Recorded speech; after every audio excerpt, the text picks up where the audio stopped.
Ok, pessoal, chegamos então agora nas entrelinhas aqui de quarta-feira, desta quarta lição desse terceiro trimestre de 2018. Jesus no Tribunal Celestial. Bom, a linha da lição vem falando aqui sobre um profeta, o Nabi, e alguém que fala em nome de Deus, Estevão, tornou-se um profeta no momento que trouxe o Ribi ou Rivi, como que você queira pronunciar aí, pessoal. O que nós vamos fazer aqui? Primeiro nós vamos discutir essa questão do como nós podemos interpretar de forma errada a visão de Estevão, porque às vezes a gente quer colocar Deus dentro do Cronos, e Deus na verdade não está preso dentro do Cronos. E daí nós vamos nos aprofundar um pouquinho onde que estava profetizado isso, onde que estava já falado lá no Velho Testamento de que realmente haveria uma instrução, que Jesus iria repreender, que Deus iria repreender o seu povo, que Deus tinha uma contenda. Então nós vamos estudar o que Estevão estava falando necessariamente, quais eram as referências. Primeiramente, que Jesus no Tribunal Celestial, vamos entender aquelas duas questões. Kairos, tempo de Deus, crono, tempo do homem, é um jogo de linguagem que é para elucidação, não para confusão. Então a gente não vamos querer pensar sob o ponto de vista científico, relatividade do tempo, relatividade do espaço, não. É só para a gente entender melhor uma realidade que é extremamente complexa, que nós vamos entender na eternidade. Vamos deixar isso na caixinha do mistério. Então vamos evitar esse tipo de coisa durante a lição.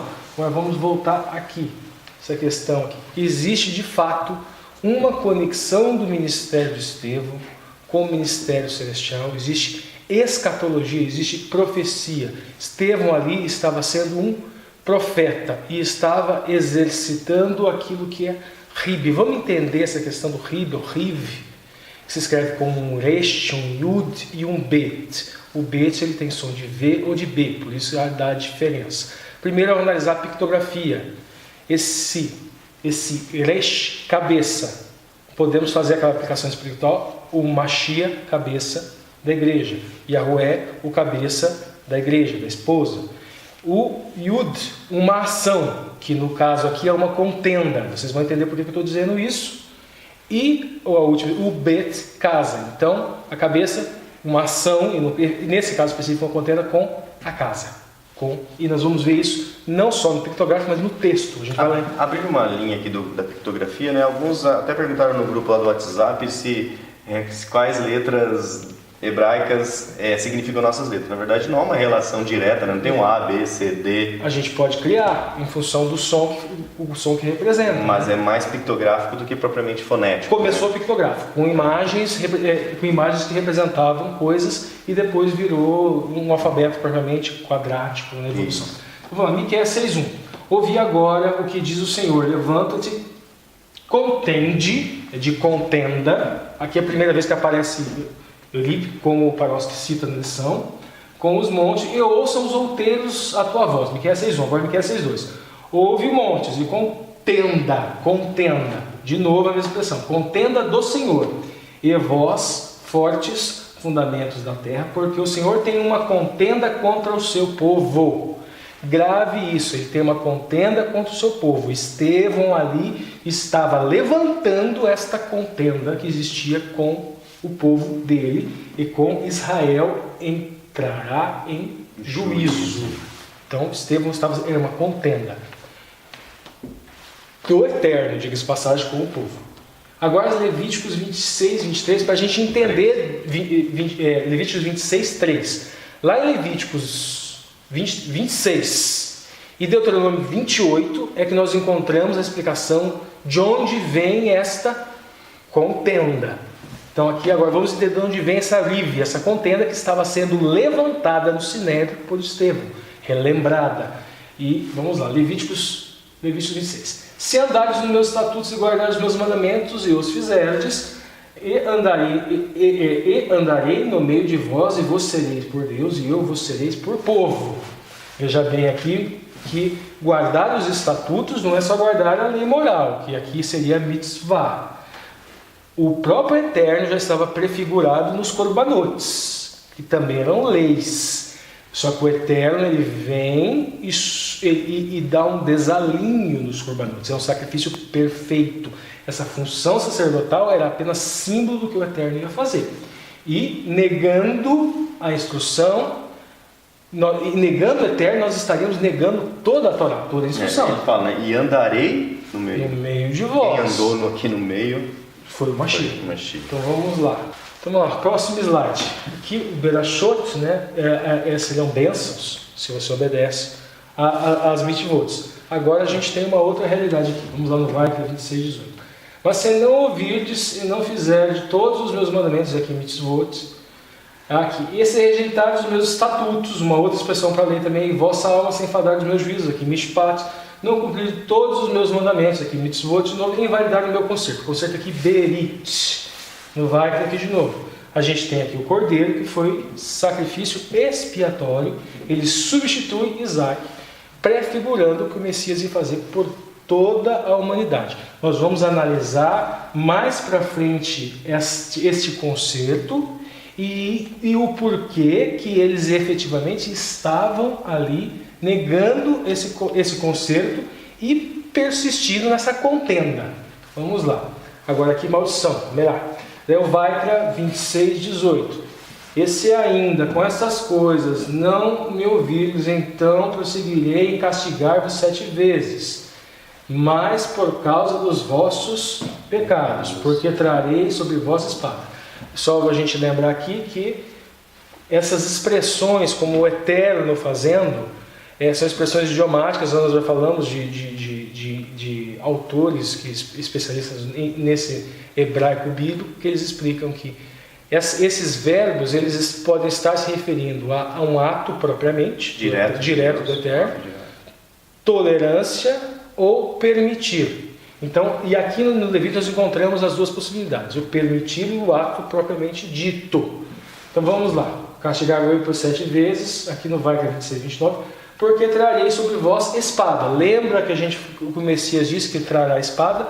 Aqui pode ser tanto no sentido simbólico, como a gente já falou lá atrás, como no sentido literal, que seria a espada no caso das guerras pelas quais eles passariam em função daquela contenda de não estarem obedecendo a Torá por negar o eterno. Então veja bem, e o detalhe aqui, então enviarei pestes, vos sereis entregues na mão do inimigo. Agora Levítico 26, 29, porque comereis carne dos vossos filhos e a carne das vossas filhas. E historiador Joséfo fala justamente isso, que isso aconteceu no cerco de Jerusalém. Levíticos, o Vaikra 26, 31, e porei as vossas cidades em deserto, assolarei os vossos santuários. Aconteceu isso no cerco de Jerusalém no ano 70. E não cheirarei o vosso cheiro suave. Isso pode significar tanto as ofertas de manjares, como o incenso que subia dentro do Santo dos Santos, que também tinha cheiro suave.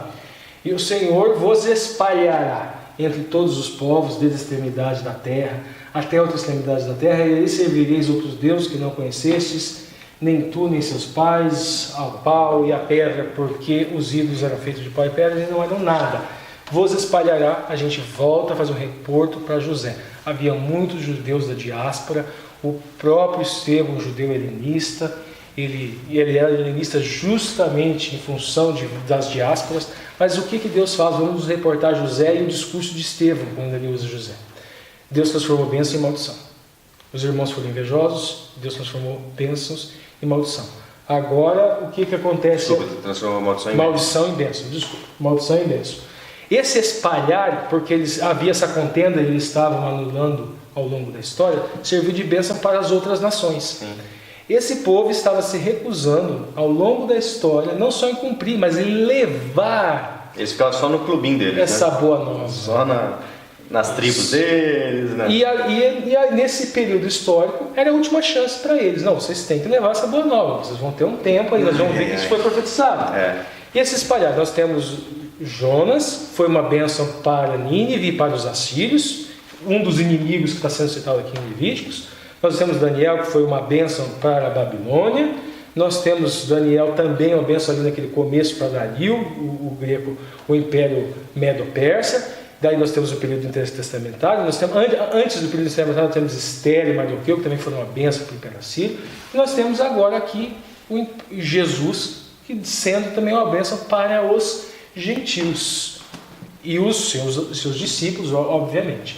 a questão do arrependimento. Aqui, lembra lá atrás, Estevão falou, os acusou de serem circuncisos de coração. E aqui em Levíticos, eles são chamados, nessa contenda que está sendo falado aqui na lição, e nós estamos mostrando onde se origina essa contenda, Levíticos 26:41, eu também andei com eles contrariamente, e eu fiz entrar na terra dos seus inimigos. E se então o seu coração incircunciso se humilhar, então tomarei por bem o castigo de sua iniquidade. Mas o que precisava? Coração circunciso, se humilhar. Estevão estava justamente dando essa última chance a eles, mas eles eram incircuncisos de coração e efetivamente eles não se humilharam. Agora, vamos fazer um link agora de Levíticos 26:42 com o discurso de Estevão, lembra que ele cita os patriarcas? Também eu me lembrarei do meu concerto com Jacó, e também do meu concerto com Isaac, e também do meu concerto com Abraão, e lembrarei da terra, me lembrarei. Levíticos 26:42. Antes, por amor desses patriarcas que Estevão citou no seu discurso, me lembrarei do concerto com seus antepassados, e tirarei da terra do Egito perante os olhos das nações, para lhe ser por Deus, eu sou o Senhor. Havia necessidade de techuvá. Techuvá é um arrependimento no qual você busca a sua natureza boa, o etzerará, aquilo que Deus se formou antes do lapso, antes do pecado do Éden. Estava sendo dada essa oportunidade para eles, para cessar essa contenda. Vamos entender escatologicamente isso daqui agora? Escatologicamente, isso está lá em Daniel 9:24. Tudo isso que a gente falou, esse rif, e que Estevão estaria, essa contenda, está profetizado aqui. 70 semanas estão determinadas sobre o seu povo, e sobre a tua cidade, para extinguir a transgressão e dar fim aos pecados, e expiar a iniquidade, trazer justiça eterna e selar a visão e a profecia, e para ungir o santo dos santos. Essas 70 semanas começam aqui por decreto, e ela acaba justamente no ano 34 com apedrejamento de Estevão e expiação de pecado. Nós temos o Corbanote, que era símbolo, mas o poder vem do Messias. Só se expia pecado com emuná no Messias. E a esse povo estava sendo dada essa oportunidade nessa meia semana para que eles expiassem o pecado, ou seja, aceitassem o Messias e aceitassem levar esta boa nova para o mundo, para todas as nações. Interessante, né, pessoal? Novamente, Deus no controle aqui do tempo. Novamente, Estevão, agora, assim, Levítico está o arrependimento, né, que fala aqui. Mas, na verdade, no discurso de Estevão, ele já falou assim, vocês leram isso aqui, está acabando, acabou. A gente tem em Miqueias falando de uma contenda. Essa contenda, o conteúdo dessa contenda se refere a Levíticos 26 e Deuteronômio 28. E foi profetizado que essa contenda teria uma evolução histórica. E isso está lá em Daniel. Os tempos de como essa contenda se desenrolaria e até quando Deus permitiria que eles ficassem anulando a aliança. E apesar dessa distância, né, física na sua Bíblia, né, que você tem lá Levíticos lá no Pentateuco e depois o Atos lá no Novo Testamento, os dois livros eles estão muito próximos, né, porque todo esse discurso de Estevão, na verdade, é totalmente baseado em Levíticos. Depois teve a questão de Miqueias, que fez o link novamente resgatando, mas lá estava Estevão no Novo Testamento. Por isso é importante, pessoal, aqui no Entre Linhas, a gente sempre tenta fazer isso, resgatar, né, a origem do discurso da pessoa, quais são as referências, para que ao ler a palavra de Deus agora, você interprete realmente o que o emissor da mensagem quer dizer, e não o que a sua cabeça, no seu contexto contemporâneo, faz. Então, pessoal, essas são as entrelinhas aqui, então, de quarta-feira. Fiquem ligados. Novamente, se você tiver com seu celularzinho assistindo no seu celular, vira seu celular aí na vertical, aparece aí gostei, se você gostou. Se você não gostou, coloque não gostei, mas reaja ao conteúdo que você assiste no YouTube. Isso ajuda o YouTube a determinar se o conteúdo é relevante ou não.